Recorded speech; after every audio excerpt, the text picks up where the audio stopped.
Hey there. Welcome to the Night and Gale Show. I'm Night. He's I'm Gale. For real. You got anything else there, genius? No. Well, fuck you and not sticking to format, you son of a bitch. Jeez, it's a lot of hostility.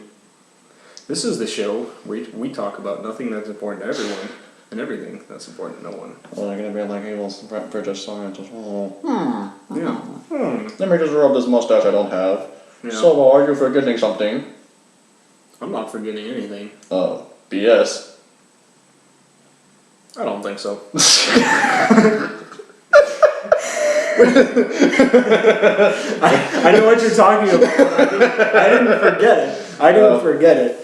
Tactical planning. Tactical planning. I was trying to give the evil, I can't do the evil mastermind thing with a happy song playing in the background. It just, no one will take Your me song's seriously. not as happy as my song, that's for damn sure. Alright, we're just gonna go with it because my whole evil persona thing's throwing off thanks to you. Gosh! My whole day is ruined. Shut up, you don't have to. That's true, I don't have to work today. That song you just heard was Dawn of the Third Day by YouTuber Nate Wants to Battle. We'll put a link in the description to his channel and to the video itself so you can go check that out. It's a great song. If you're into video games and you have a significant... Hope you guys speak more on. I just gave you the... If you have a significant other who's also into video games, this song is the perfect segue into anything you have planned. Segue. Anything. Segue. Anal. Segue. Segue. The fuck is a segue gonna do? Shut up. Segways are boss. Sure. Especially if you put chainsaws on the wheels. Shut up. God damn it. It's too early for this, man. Sorry, Or I'm is gonna it too apologize late? for us. Is it too late? I swear. Okay, technically it's too late. So It's too early for you guys. yeah, because this episode's actually being made at 7 o'clock in the morning when normally we do our shows at night. But with how our jobs work, we actually work on makes for 72 hours. bullshit. For a little insight into us, the way our job works now, we both work nights. It's a little bit more difficult to make episodes, which is why this one's taking so long to get to you. About a week and a half now, almost 2 weeks. Worth Well, yeah. it. Worth it. So we have a hard comment, something that we've never talked about on the show, fresh for y'all. You know what that is? Never. Never talked about it before, so I don't know. It's games. Games? Yes. What kind of games? The gaming type of games. Gaming type of games. The kind of games that make you rage. So specific. Well, the type of games that make you rage. Like Super Mario Bros? Yeah. I mean, that's part of it specifically. Frickin' Princess Peach. Take my mushroom shit. Taking my coins and shit. Throw me that We all goddamn know she's shit. cheating on Mario. But no, seriously though, our topic today is actually, our main topic is actually games, which, although we do talk about games in pretty much every single episode, A little bit. this is the first one where our main topic is video games. And focusing on like the industry itself and how it's advanced from like the early years to present day.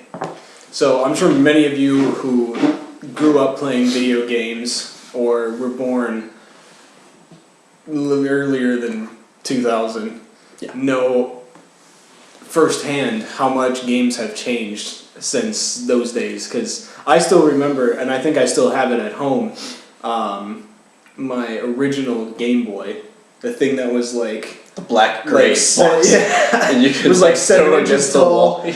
2 inches thick, Took a shit ton of 4 inches batteries. wide. Yeah, it took like 8 D batteries, and you could play it for about 8 hours. And then it had to be light outside. You couldn't play it at night. There was no, I mean, You know I don't what? even know if they came with the little attachment with the like. No, like son, that the came with play. Game Boy Advance. That came with Actually, the Game Boy Advance. Yeah, Game Boy Advance, not Game Boy Color. I remember the Game Boy Color that I had. Excuse me. That I got with Pokemon Yellow, which was like the Pikachu Oh yeah, with Pokemon. oh yeah. And that's the first. That's the first one they could follow you everywhere. They brought back the mechanic, but they brought it back in a really weird way, in my Yeah. opinion. Well, I fondly remember those days because I spent many hours playing Tetris on my Game Boy Advance. God, I feel that's probably why my arms are so strong. holding up that big ass brick for so long, you know. Mine's stronger for other reasons. I lift. Two things. But no, I'm sure if any of you guys have done the same thing, played those same games, if you've ever owned a Game Boy or Game Boy Advance even, you know how much consoles and handhelds have changed since then, and how much the games themselves have changed. Yeah, because look back to like back in the early days, there's only like really, well, originally there was contenders like Sega. You got the Commodore. Yeah, the Virtual Boy. The Virtual. Yeah. We don't remember Power Glove. I don't remember those things. You remember the Power Glove? I do actually. Nobody remembers the Power Glove. Actually, my grandfather had a Power Glove that he had because he bought it for someone on Christmas, but they didn't want it, so they gave it back to him. I wouldn't want it either. It's pretty cool. You feel powerful until you have to press the buttons to fucking play. Until you have to do anything with it. True. But like I was saying, back in the early days, there was a lot of contenders for games and stuff like that. Like there was Atari, Sega. I'm gonna say Genesis, but Sega Genesis, duh. Yeah. The Sega Dreamcast, stuff like that. But nowadays it's weird because there's only three main contenders: Nintendo, which has the Wii U, Sony, which has the PS4, and Microsoft, which has the Xbox One. Which, funnily enough, it's hard to really believe that Microsoft has only been making games since like the 2000s. Yeah, Microsoft kind of jumped the bandwagon. They became a big contender, and I mean Microsoft has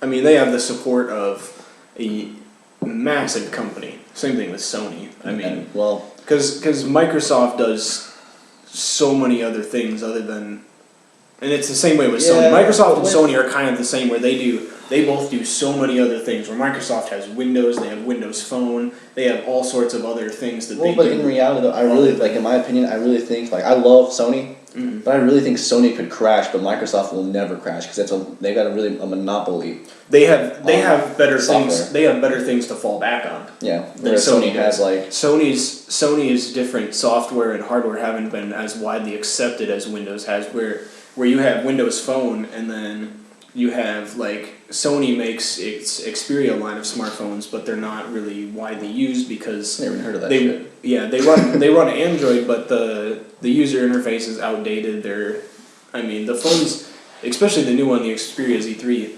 is well built, but it's just like last year. It's not like nothing up new. to date. Yeah, it's not. It's nothing we haven't seen before, and they're kind of falling behind on that. Whereas Microsoft is coming out with Windows 10 this year. They're going to be updating their Windows Phone software to Windows Phone 10, and they still have so much other stuff to fall back. I mean, they have a monopoly on the PC world. Sony doesn't have anything in that area to fall back on. Sure. So I feel like if Sony ever does go down, they're going to go down hard. Whereas Microsoft has a much bigger safety net. Pulling back away from talking about the master race, apparently, some other things we've noticed, like talking on the comment of like Microsoft like jumping on the bandwagon and stuff. Mm-hmm. Games are not what they used to be, which I've already said multiple times. But like in production wise, back in the late 90s, early 2000s, playing like N64, 007, GoldenEye, you played that thing, you're like, this is amazing! Yeah. I can make big heads and shoot them? Yes! Sign me up! To me, most games have lost their wow factor because we're so inundated with like great graphics. Yeah. We've gotten so used to like high tech, different, like all the systems where they have super good graphics, they run really fast, stuff like that. That's what I was actually going to touch on, was graphics. Like, graphics have changed. Yeah, and another caveat off of what I was just talking about, how we're talking about sort of production, I guess, but I lost my train of thought and I have no idea what I was going to say. Genius. You say what you're going to say, maybe I'll remember it. Well, like I was saying, for graphics-wise, like, it's just, back in the day, you would think that's the best, but nowadays you got people playing GTA 5 going, oh god, this looks like crap, the particles are just, ugh. Yeah, and that's the thing. Unless you're like PC Master Race saying, bitches, Master Race has got this way. I've got 4K and it runs at 300 frames per second. Sit down. What I was going to say now is, I remembered it, is that another thing that contributes to the loss of the wow factor is the fact that so many games are the same. Like, the biggest games of last year were all some variation of a first-person shooter, other than Assassin's Creed.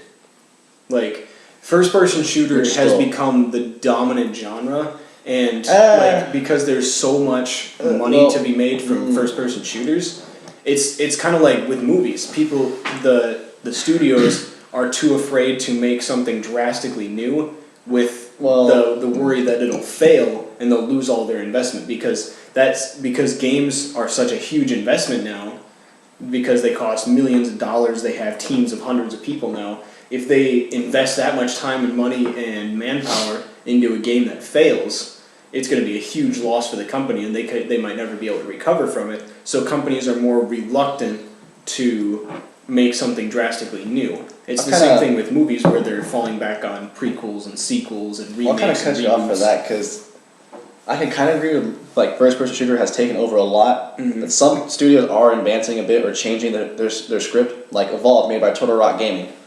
It's same guys that made Left 4 Dead, Left 4 Dead 2. Amazing games, in my opinion.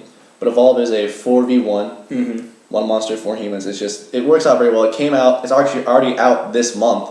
Go get it and play it. I haven't played it yet, but I'm going to soon because I got paid last night. If you have Navy Fed, you got paid too.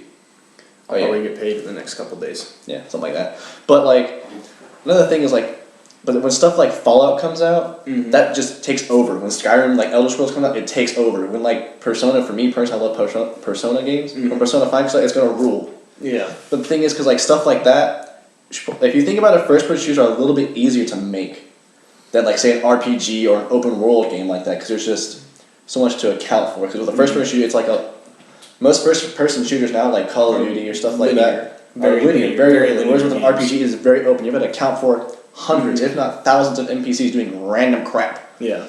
Your battle factors, the dialogue trees, the relationship trees, just how one effect can affect another. So I can agree on you sort of that gaming, like first-person shooter gaming, isn't advancing that much.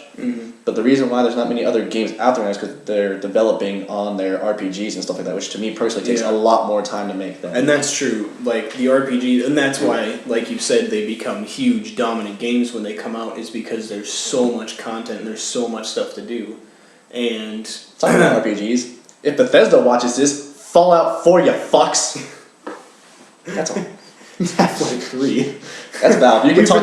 We've been waiting for Half-Life 3 for so long. And specifically Half-Life 2 Episode 3. Yeah, Half-Life 2 Episode 3. It doesn't matter. One of the two. We want it. You talk to your little Valve god, whatever. One thing I'm so excited for is the Majora's Mask 3D remake, Majora's Mask, whichever you prefer. It only took 10 years to get it, but you know what? I can forgive that because it's probably my favorite game ever. And I'm so excited to get it and spend a whole week. I just seem so excited when you talk like this. I know. You should seem bombastic. Like this! Like this! I don't know, I meant to do a different one. Yeah, I'm sure you did. Thing, but I'm just so excited to get that game and spend a whole week in my room playing it. Become an elite. And that's another thing too. For like people like us who played games back in like the 90s and early 2000s is like the nostalgia factor for games. Like for me, the Majora's Mask remake means so much to me because the old game was one of my favorite games ever. To this day, it's probably one of my favorite games ever. And I grew up with that game. That's one of the, like, other than Ocarina of Time, the original Super Smash Bros, GoldenEye, and a couple handheld games, Majora's Mask is what took up the majority of my time. Yeah, Pokemon Yellow took up most of my life. Yeah, exactly. And so, like, getting remakes, while a lot of people complain about their Pokemon remakes, it's for the nostalgia factor. Yeah, it's just for the nostalgia factor. It's the nostalgia factor because for people like me, that means a lot. Like, I'm so excited. That's like many hours of your life you've dedicated to it. Exactly. And I'm prepared to dedicate many more. Thank you, Nintendo. I don't know. Depending. I'm not a big Majora's Mask fan, though. If you don't like Majora's Mask, then fuck you. I mean, it was good, but I prefer Ocarina of Time. Well, I mean, to each their own. Yeah. But, so... touch on those things, or are we missing something? I think we touched on pretty much everything. I think I said everything I wanted to say. I didn't maintain my evil persona this whole time, but, you know, it would have been hard to sit like this and talk with my mouth covered the whole time. To complete it, I'd need like a big white cat to stroke. Oh God, you want a cat, don't you? I do. Let's That reminds me. I know you guys were wondering. This shirt is indeed a cat shirt. I will show you. Look at that. Isn't that majestic? Sorry for my. However, I do not advocate eating cats. Do not eat a cat. I do. Don't. That's because I'm Asian. That OMG, means two things. tingling. It tastes so good. Oh, good, Ling Ling. Alrighty. So, that was terrible. So on to guess. So sorry. Fuck you. I'm Asian. I approve this message. So on more Asian things, my jam of the week, which is going to be very interesting, is a band called Baby Metal, which is a version of, I believe, Japanese rock music called kawaii metal, which means cute metal. I'm a few seconds. Shut up. I'm a few seconds into the song, and you're going to understand why it's cute metal.